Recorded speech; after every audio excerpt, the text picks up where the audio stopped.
And welcome to Have I Got News for You? I'm Michael Aspel. In the news this week, at Guy's Hospital, a sponsored bike ride to raise funds for the new accident and emergency department gets off to a disappointing start.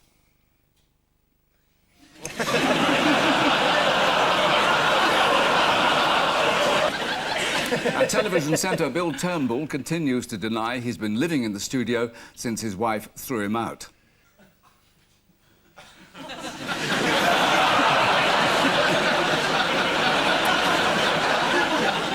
And as London's underground celebrity busking scheme gets underway, James Blunt starts tuning up at the top of the stairs.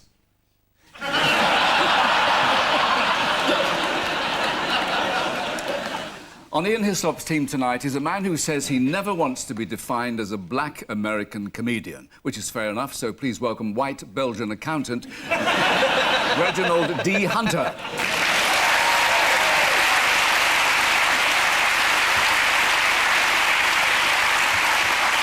And with Paul Merton tonight is a radio broadcaster and DJ who, when asked to look back on her career, told the Daily Mirror, "You have to move on. I've waxed quite enough men's chests. Thank you." No, thank you. It was a very good job. Please welcome Sarah Cox.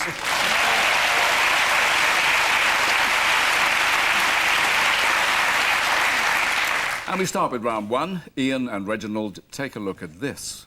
It's Her Majesty the Queen. There she is. She's got to make a speech. Come on, dear. Just a couple more steps. Oh, God, all right, here we go. Now, that's the Prime Minister, and he telling Cameron that you ain't shit, your party ain't shit. Yeah, all your ideas ain't shit. Yeah.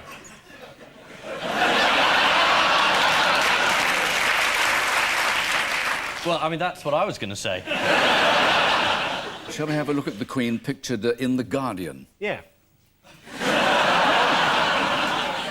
They just can't bear it, can they? Got there a bit late, I think. How long did the Queen's speech last this year? It was exactly 1 minute. They've introduced new rules from just a minute. Oh. She's allowed to speak for 1 minute on Brown's new policy without repetition, hesitation, or laughing. Repetition's going to be quite hard. It's the same speech as last year, isn't it? Incidentally, if you look at the parliamentary website, yes, in the frequently asked questions section, one of them is, can I attend the state opening of Parliament? And the answer is no. Often asked and easily answered. Yeah. Unless you become a peer of the realm, which makes it quite a pricey ticket. Tell me, while the Queen was inside, what was going on outside? A huge fight. Looked a bit like it, in fact. Oh. It's household cavalry putting on their helmets.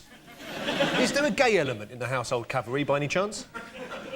Actually, I think there's legislation about that sort of remark. Really? What, is it compulsory? Just the thigh-length boots give it away every time, don't they? What's he phoning his helmet there on the right? Probably a lady's phone number. Yes, a lady. Lady called Barry. The previous Lord Chancellor, Lord Falconer, refused, but Jack Straw said he didn't mind doing it. What? Walking backwards. Yes. Is that because none of them really trust the Queen? And never turn your back on her? Never turn your back on her? It's like one of Fagan's games. Yeah, exactly. Your wallet. Yeah, exactly. That's how she gets all her money. He's a pickpocket in the West End. But the police have been told not... Just let her do Leave it. her to it. Reg, what do you make of all this pomp and circumstance? I think it's real pretty, really. All the horses and the shiny stuff and the crown and stuff. We don't have the same apparatus to distract people from the actual business of government like y'all do.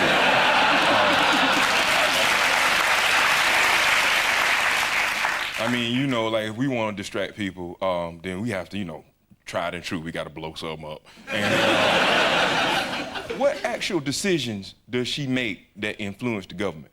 What colour crown to wear? How much a stamp should be? That's about it. She advises. Yeah. She advises the police. She says, I'll be in the West End Friday, pickpocketing, do look the other way, won't I? I've been working Carnaby Street and its environs. With her accomplice, Fingers Phil. That nickname's been cleaned up, I can tell you. But Gordon Brown really ain't had time to do nothing. Well, he had time, but he ain't really done nothing. Like, What, 10 years? oh, I mean, as prime minister, you know. And I mean, like, all those years, he was wanting to be prime minister, and Tony Blair kept treating him like, you know, a mistress. No, baby, it's gonna be our time one day.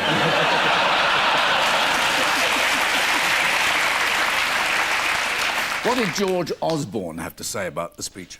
He said, why are we listening to the Queen making these speeches in Parliament when we all know on a Friday night she's working the West End of London with illegal hot dog trading? She's got those rickshaws as well, hasn't she? Yeah, she's strapped for cash. Well, that's another rumour, actually.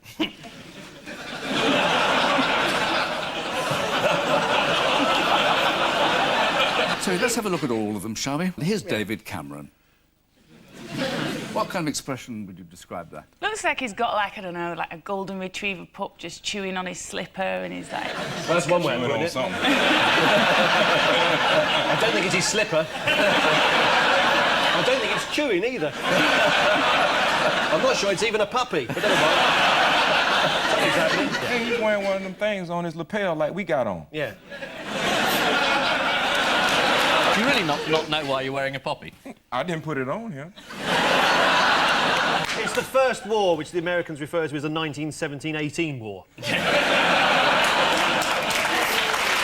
Oh, okay. I see what just happened here. You just cracked on America's late entry.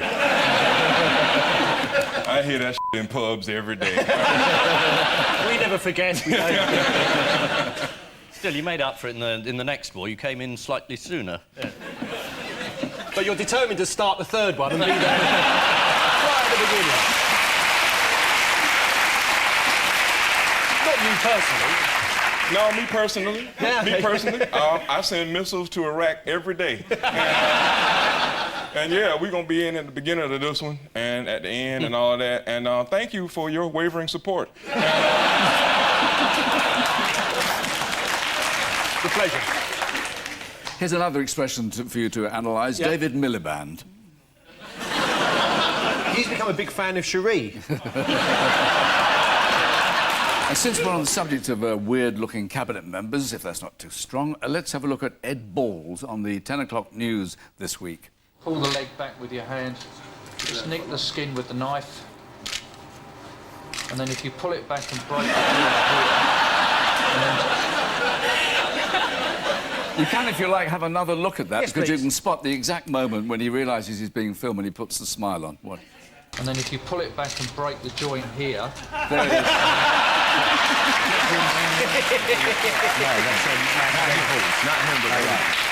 That's excellent. What stunning fact did the Daily Mail's in-depth political analysis throw up this week? What is the extraordinary fact? Well, the extraordinary fact is, for the state opening, Yes. Gordon Brown's wife wore a coat that was a little bit like one that David Cameron's wife wore to the party conference last year. Sarah, you're a woman. Have you got a mustard yellow coat? I am a woman, yes, I am. Yeah. I don't really rock the mustard look, to be honest, Michael. It's not me. No. Makes me look a bit like I've just done some crack. Because it really washes me out. Do you have that problem on the Antiques Roadshow? See, Gordon Brown's wife said, you know, I'm going to wear the same coat, but ain't nobody going to know because I'm going to wear this ugly hat with it. And that'll put him off the scent. What did the Queen make it onto this week? Oh, one of the most stylish women in the world, along with Sophie Dahl and Kate Moss. And not me. Yeah, Vogue magazine's list of the world's 50 most glamorous women. They said she was as glamorous in her brogues and headscarf in Balmoral as she is wearing the crown jewels. Sarah, you're a woman. You've got any brogues? I am a woman. I've not got any brogues now. They make me look like I've just done some crack. Yes, this is the first Queen's speech of Gordon Brown's premiership. Some people still criticise the ceremony as a stuffy anachronism, out of place in the modern age. Although, to be fair, this year, one of the most important duties in the House of Lords was given to a young black woman.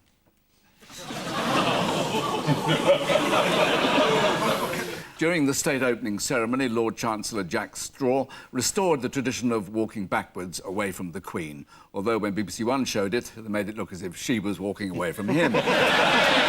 Paul and Sarah, here's yours.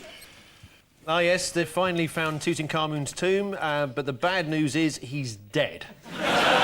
There he is. That's what smoking does for you. Exactly. So it's Tutankhamun and Egyptians. Yeah, I kind of struggle with history a little bit. Yeah, exactly. I'm kind of got cavemen, Yeah. Jesus, Yeah. Henry VIII, Yeah. and then us. Anything in between. It's Cavemen, all- Jesus, Henry VIII and us. That's basically it. That's it, isn't it? I mean, That's certainly the full school syllabus at the moment. Yes, this is the news that after 3,000 years, Tutankhamun's face has been revealed. How do you think he's looking? You know, he's small and toothy. A little bit, I like to think, like Mark Owen from Take That. But, like, what do you need? I've got a terrible picture of Bruce Forsyth in my head. So when the tomb opened, Tutankhamun said, "Nice to see you, see you." I've been dead 3,000 years, 3,000 years. Tell me, how did Egypt's antiquities chief Zahi Hawass add to the sense of adventure on this occasion? He put on an Indiana Jones-style hat. He thought no one would be interested unless he looked a bit more glamorous. If I was him, I would go one of those little party whistle things that unfold. I'd put that in Tutankhamun's mouth, and when they open up the thing, push him in the stomach, so he'd just go like that. That'd be a hell of a surprise, as if he'd been waiting 3,000 years just for that very moment. That's why I don't get these top jobs. What did British tourist Bob Philpotts have to say on the matter? Bob Philpotts. Well, he was interviewed over there and he thought the king should have been left where he was. Yes. But to be honest, nobody gives a toss what Bob thinks anyway, so... Hi, Bob. Oh, I do. I think that's quite interesting. Yeah. Leave him alone. Yeah. You wouldn't go around a churchyard digging people up, would you? Saying, go, have a look at him. That's fair enough. Good old Bob Philpott. Yeah. Man talking sense. Yeah. Oh, I really hope he's watching, because that's really nice. He'll be like, yay, high five Ian Wood, like hitting his telly and I don't think Bob Philpott's a high-five kind of guy. It doesn't matter what he thinks, they won't be showing this bit anyway. I took my kids... I've had enough of Bob Philpott. Gets on my nerves. What did Howard Carter do when he first removed Tutankhamun's death mask back in the 1920s? He said, "I tell you what, in 80 years' time, Bob Philpott will have something to say about this." Well, he damaged it for a start. He wrenched it off, didn't he? Did he? Didn't he die horribly, like years later or something like curse. that? The curse of King Kong? You've done the same history course as Sarah. I come out of that fine American educational system. Suddenly, I feel very brainy. It won't last long. Yes, in removing the mask, he managed to damage the mummified body, breaking it into 18 pieces. Good God Almighty. According to the Mail, by the time Carter's team had finished, King Tut had been decapitated, his torso cut in two, the arms and legs detached, and the pelvis separated from the trunk. It's like he went to a Millwall football match.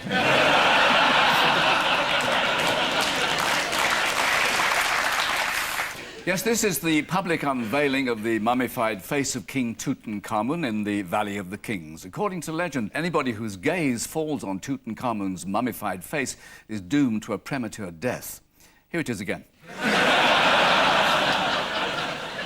The 1972 Tutankhamun exhibition was visited by 1.5 million people. It was the most popular display in London's history and will remain so until Ken Livingstone's testicles are dangled from Tower Bridge. Ian and Reginald, here is another one. All right, let's have it. That's a Tory candidate. And that's Enoch Powell on the other side. That's me in Amsterdam last weekend. Well, Enoch Powell, years ago, made statements about immigrants coming to this country, and he was alarmed. And that other cat on the screen, he's an MP, I don't know his name, but he said that he agreed with Enoch Powell, and he was forced to remove himself from his MP-ship.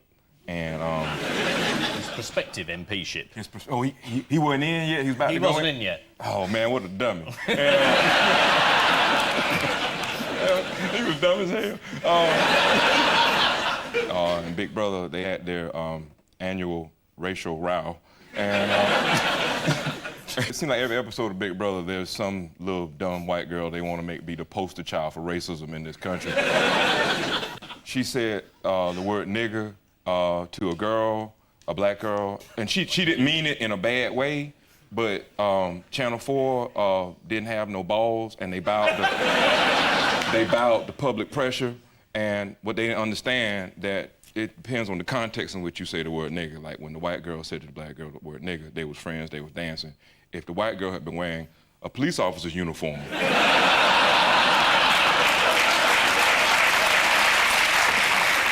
This is Ofcom's ruling that 2 particular words which were broadcast by Channel 4 this year were not offensive or unacceptable. Oh, is this nigger and pufter? Oh, yeah. No, Michael Aspel. Michael Aspel. I mean, we're all having fun, but let's not get too informed. It's context, Paul. We're friends. Right. But I tell you something interesting I learned about gay men. I learned that gay men, just like regular men, right? They, especially when they be in groups, right? They like to intimidate, they like to, you know, be a bit bold, and sometimes they'll pick a man who's clearly heterosexual and flirt with him, because they know that'll freak the average heterosexual man out. Like, oh my God, them gay men looking at me. Do they think I'm gay? Am I gay? I don't know if I'm gay. And just, you know, they have a laugh and they give each other high fives, and they made him think he might be gay. And I was in a bar in Brighton, and there was some gay dudes in the corner, and they was doing the same thing, smiling and wiggling their butt. You know, they was trying to intimidate me with their gayness. But what they didn't know about me is I'm very competitive. And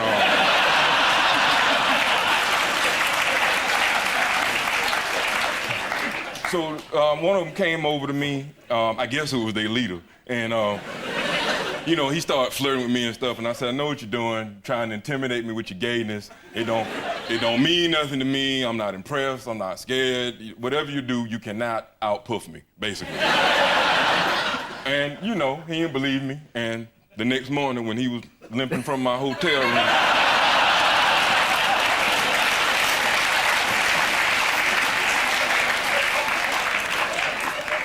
he knew who the man was. He knew.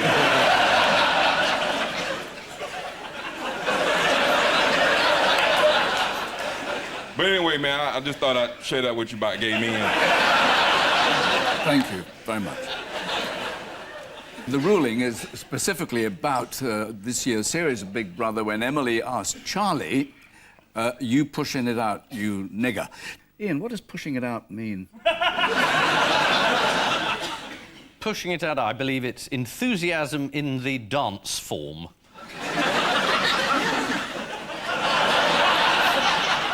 He's right.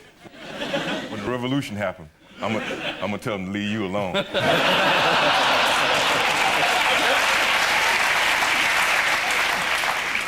But even like British racial epithets, they're kind of soft to me, you know, jungle bunny. I mean, it's actually kind of cute when you think about it. And what's the other one y'all got? Nignog. I mean, what is that? That sounds like something black people are supposed to drink at Christmas. I mean, you know.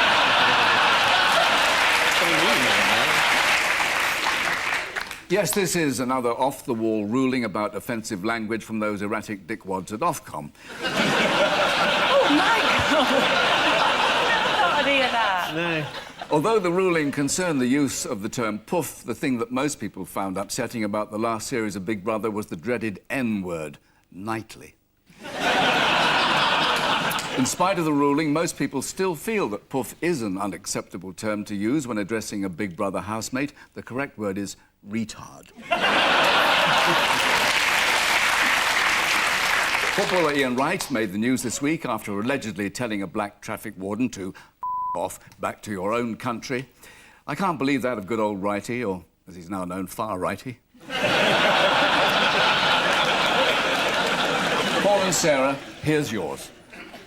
Yes, this must be, Sebastian Coe, and the new Olympic Stadium is going to magically... There it is. Wow. They're going to fly... This is great, because people are going to be in those flying seats. It's like the Harry Potter Construction Limited, isn't it? Exactly. It's a new Olympic Stadium that they're building somewhere out in East London for the Olympic Games in 2012. Completely and absolutely. The newspapers have likened it to a variety of things, a wok, a lavatory bowl and a blancmange. For some people, that's a night out.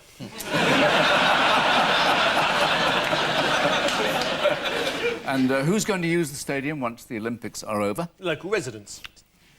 Local residents are going to dump their fridges there. Well, it could be scaled down and used as the home ground of a London football team, according to the Times. Leyton Orient is the most likely option. And 55,000 seats will be ripped out when they play Millwall. Ken Livingstone is a big fan of the Olympics. What else has Ken been praising this week? Sir Ian Blair. He's supporting Sir Ian Blair, as is the Home Secretary and lots of other people. So Sir Ian Blair is not going to resign, as far as we know.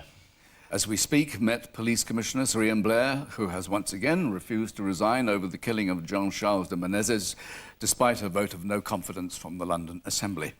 And what was Blair's ballsy response? If you've got the power to sack me, do. If not, then I'm going home.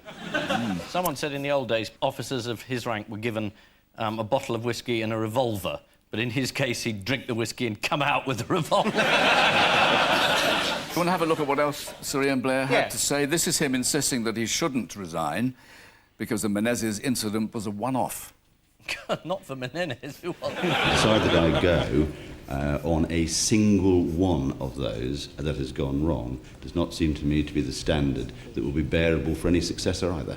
Well, clearly, we can only judge on that, the one that is public and in the public domain.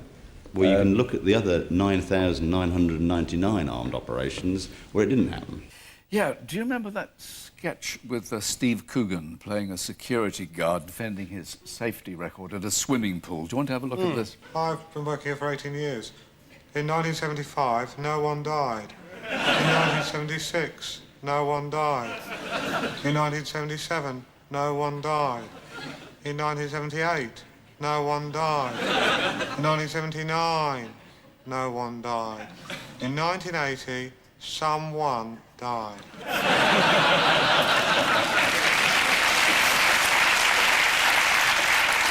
This is the unveiling of the design for Britain's Olympic Stadium. Anticipating the opening in July 2012, one newspaper complained, "Nice stadium, but where's the roof?"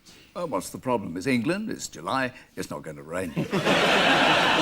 Also this week, calls continue for the resignation of Sir Ian Blair. Ken Livingstone, the Mayor of London, said that Al-Qaeda must be laughing at us. Yes, Islamic fundamentalists have always enjoyed a joke, though I have it on good authority they don't really like Jimmy Carr. And before our next round, a reminder that I've just celebrated 50 years in television, and when I'm asked to name the highlights of my career, tonight won't be one of them. But here is a memorable moment from Miss World 1974. Here are the judges, 9 good people and true.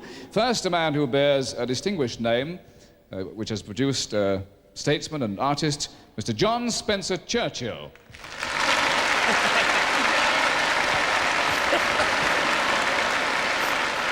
Next, we welcome His Excellency, the High Commissioner for Malta, Arthur Skerry. Arthur Scary? After the show that night, you got drunk. I beg your pardon? Did you get drunk after the show that night? I was drunk during the show. So to round 2, the tabloid round. Paul and Sarah, here's a picture clue for you. This is about Super Mouse. They've bred a new kind of mouse. They've slightly altered its DNA, so it's a powerful mouse now. It can run further than any other mouse before it. It lives longer than any other mouse. It has sex longer than any other mouse. It eats 3 times the amount, doesn't put on any weight. It's superb. It can also fly. So, Super Mouse. They've invented the Super Mouse, and they think, well, if they can make human beings do that, maybe we'll all live to be 300. According to the scientists responsible, the genetically modified mice have 10 times more energy than other mice, live longer, and have a huge sexual appetite, which lasts into old age. Although, he added, we do not think this is an appropriate model for human gene therapy. The problem is not, breeding these super mice, but what if they get out? Yeah. What if they get out, and they get out in the world and running around, then that just means house cats will start getting their asses kicked. Genetic scientists have likened their super mice to cyclist Lance Armstrong. He went out with Sheryl Crow, I believe. Wow. That's his main achievement. Yeah.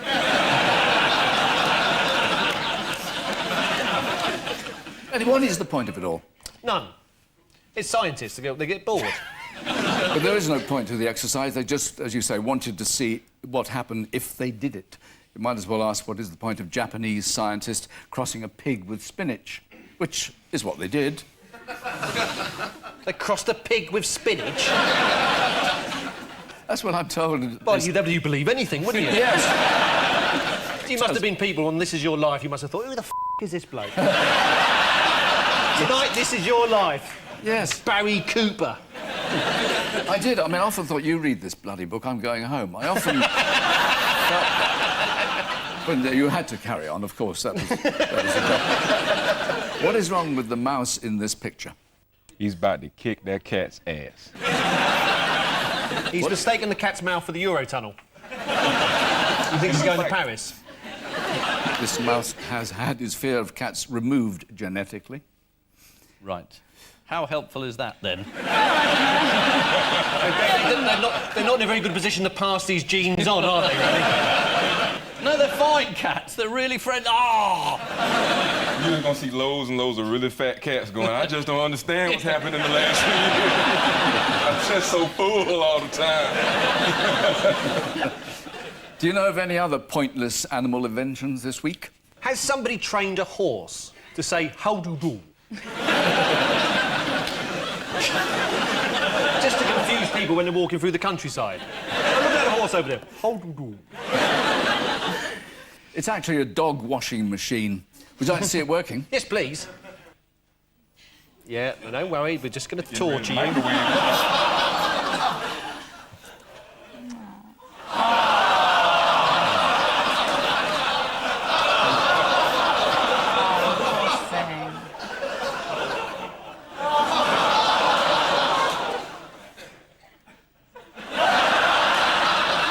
Oh, the mouse going in with him. I'm not sure what thumbs up means in that sort of position. Yes, I'm stuck in a giant microwave with a dog. Staying with the animal kingdom, what is going on here? Is he riding a horse that's tragically sunk? unless it's got a little, what they call them? Yeah, snorkel. Snorkel. Yeah. Going, how do you do? Yeah, how do you do? We're in the water. I'm your father. It's a bird watcher. He got trapped on some mud flaps. Flats.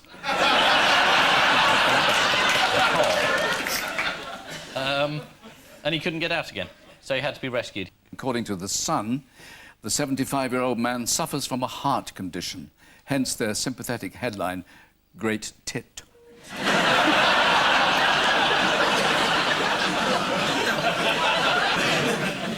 This is the news that scientists have created a new breed of super mouse which is stronger, fitter and lives far longer than normal mice. According to The Sun, Professor Richard Hanson likened the super mouse to American cyclist Lance Armstrong, which either means that Lance Armstrong loves cheese or that he routinely shits in the toaster.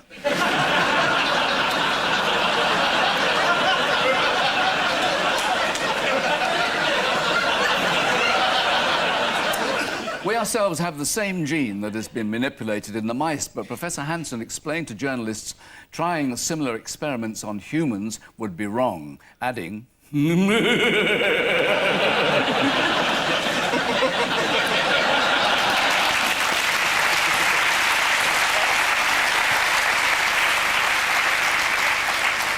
Also this week, a new dog washing machine was unveiled. As with any washing machine, you have to be careful with your temperature settings, advice that was sadly ignored by the owner of this Great Dane.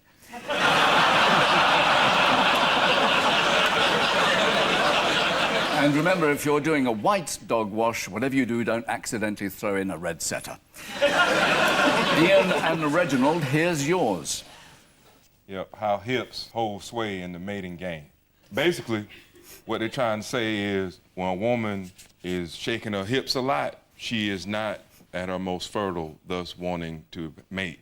But when she ain't shaking her hips, that's when, you know, she want to get down, you know. I don't know if I believe this, man, because women are always pretty direct about what they mean.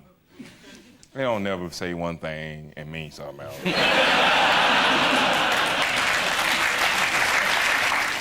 I don't believe that, man.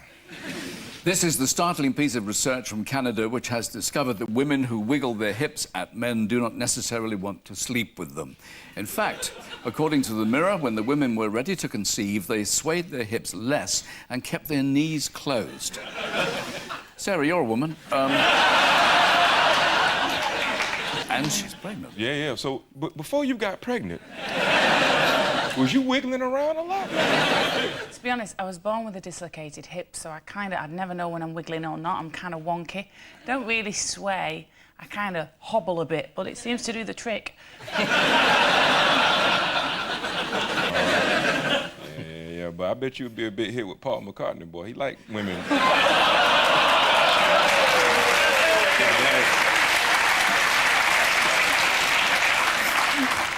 What was found to make a person 8 times more attractive this week? Money. Well, Ben Jones and the team from Aberdeen University found that simply smiling and looking directly into the beholder's eye is enough to make anyone appear 8 times more attractive. Except in England, which makes you look like a nutter.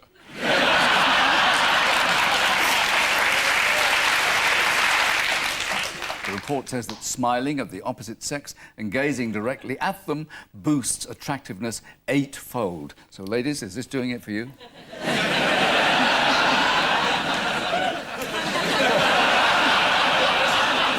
It always worked on Miss World. Well, that and telling them I could get them a passport. Which means that at the end of this round, it's Paul and Sarah 6 and Ian and Reginald 6. Ooh, very good.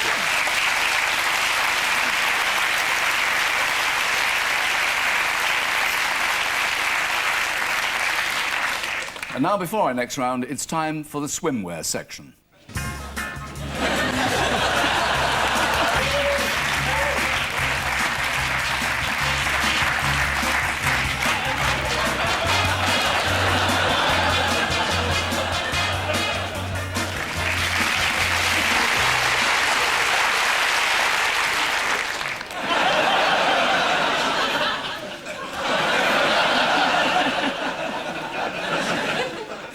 I thought there'd been cuts at the BBC. Just throwing in women now. Yeah, I'm not keen on that bit of the show. I mean, it's all right. I mean, it's quite funny in that, but I don't think it was brilliant. Oh, good. I see it's time for the Miss World round. Oh, no, hang on. It's the missing words round. This week it features the guest publication World Plumbing Review, which is the only magazine that gives you an estimated price on the cover and then charges double when it actually arrives. You start with Boris expresses concern that bathroom taps what? Turn on and the water fizzes out and it's bloody annoying and it all comes at you and you don't know what to do and then you try and turn it off and it's still going. Part of his election address. Boris expresses concern that the bathroom taps are sometimes cold and sometimes hot. You never get no consistency out them things. Is it Boris expresses concern that bathroom taps out hidden message to German U-boats? That's the right answer, isn't it?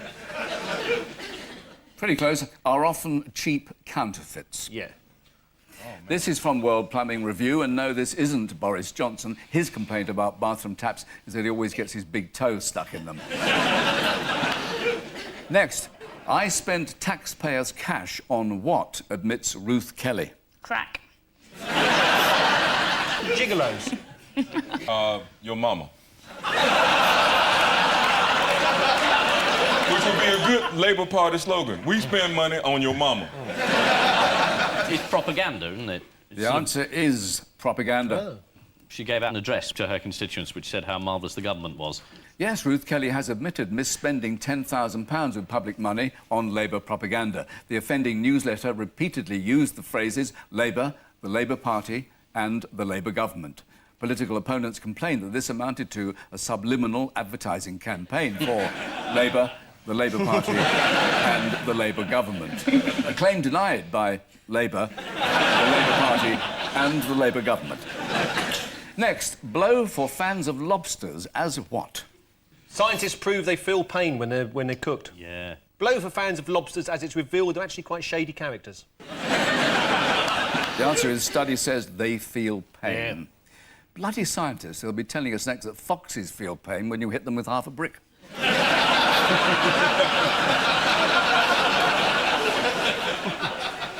Go to a super mouse who'll get the brother half of the brick and throw it back at you. Next, little did Dundee's drainage research group realise what? A, they're not in Dundee. B, they're not researching drainage. And C, they're not a group. The answer is how important their work on defective trap seals would become. How many millions of years would we be going before we guessed that? Well, this is from World Plumbing Review, which has published a report by the Drainage Research Group of the School of the Built Environment at Heriot-Watt University, or as it's more commonly known, Drugsbiru. The Drainage Research Group has now completed this particular project, but don't worry, there are plenty of other things in the pipeline. And finally, nude cliff-top ramblers what? Tease puffins with their sexual organs. Cry foul at Operation Thistle. The Guardian reported that during a naked charity walk in Dorset, 10 policemen were detailed to ensure that the elderly naturists kept their clothes on at all times. The law states it is an offence to be naked within sight of a person who is likely to feel alarmed or distressed by the nudity. There you go, Mrs. Moyles, the legal loophole you've been looking for. So, the final scores are Ian and Reginald 7, Paul and Sarah 10.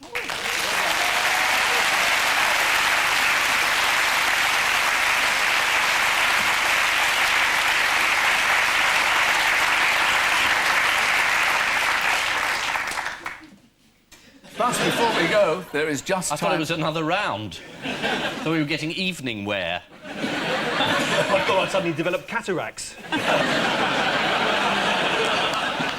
When did you last do Miss World? About 1974. Could you rephrase that, Quinn? When were you last on the programme? Please. But before we go, there is just time for the caption competition. The one on the left, that's Dog Vader. And the other one is, Superdog. Yeah, but that's so obvious, I ain't want to say it. But, you know, you got a regular slot on this show, so you can.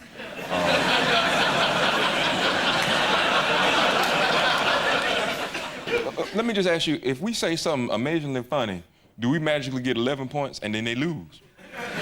I'm afraid it's too late for all that. Oh, well, I don't really see why we got to try all that hard.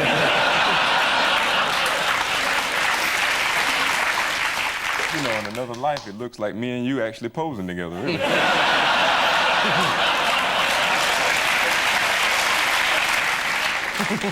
On which note, we say thank you to our panellists, Ian Hislop and Reginald D. Hunter, Paul Merton and Sarah Cox. And I'll leave you with news that as England play a vital European Championship qualifier at Wembley, a disgruntled Peter Crouch shows his disappointment at being dropped from the squad.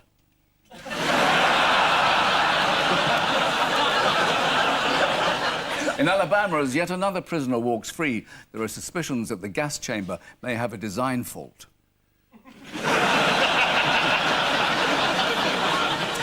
And in Windsor, as the Queen puts the finishing touches to a rockery, Charles asks, has anyone seen Camilla? Good night.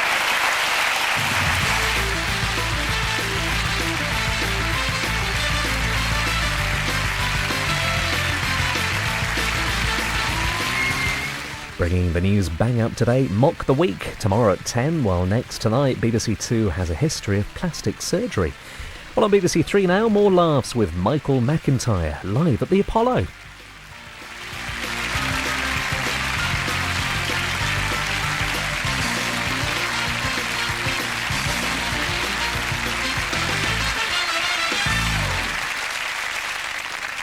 Well, I did enjoy that, so I'm told. I'm not entirely sure where I am. I'm just glad all the shouting has stopped.